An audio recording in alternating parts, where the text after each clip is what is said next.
piga miguu yao kwa nini? Kwa miiba. Eske unaweza kuta mtu utakuwa unapita mumiba mikulu waise kwa kanyanga. Ndio vile kupiganisha habari njema na batumishi ya Mungu. We kama ukikuwa mwana wa Mungu, mtu akikupiganisha, wewe usijali kwa sababu hawezi kukushinda. Mungu alimwambia Yeremia. Soma Yeremia chapitre 1. Anzia kwanza mstari. Inasema je ile andiko? Yeremia 1:16. Inasema je? Nami nitatokeza hukumu zangu juu ya uovu wao wote. Wewe tu 19 twende haraka. Nao watapigana nao. Nao watapigana nawe.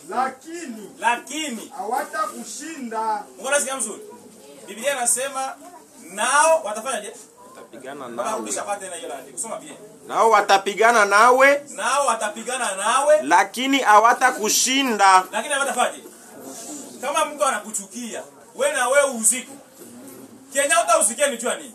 Kwa sababu hawezi kufanya. Uko na promesa hawezi kukushinda. Maana mimi ni pamoja nawe. Kwa sababu mimi Mungu ni pamoja na nani? Na wewe. Sasa kwa kutafuta Mungu ako pamoja na wewe, akuwe baba yako, inabidi wewe sasa ubebe matunda ya Mungu ama ufanane na Mungu. Njoo kwa sababu tuko tunajifunza hii matunda.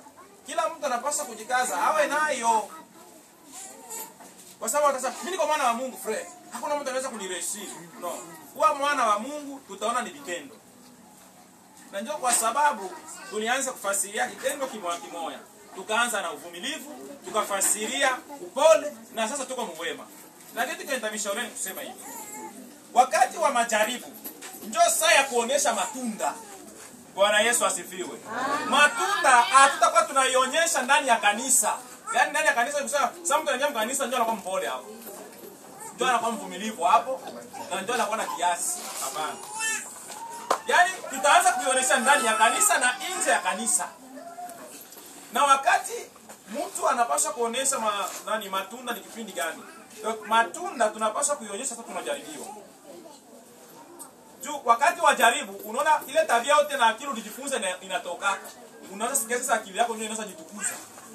Lakini ile maneno ulijifunza itakwenda kukujia, iko na kuongelesha. Kama ni jambo magumu, anza kujifunza bali niambie kanini.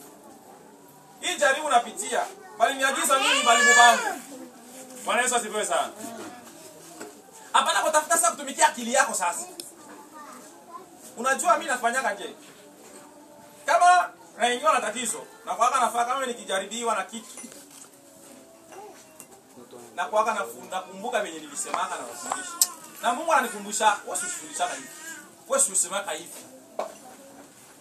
Kama hivi nafikia hivi nijue hivi na hivi, kwa hivi. Angalia fulani anafanyaka hivi. Angalia huyu. Bana kuambia watu wote wa Biblia. Ile saa ndio na kitabu kinakuwa wazi.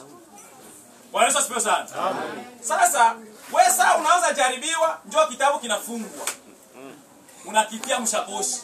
Hapo panasimama akili yako, utafanya vibaya. Eske mbona ifuata baya fazi? Saa ya majaribu.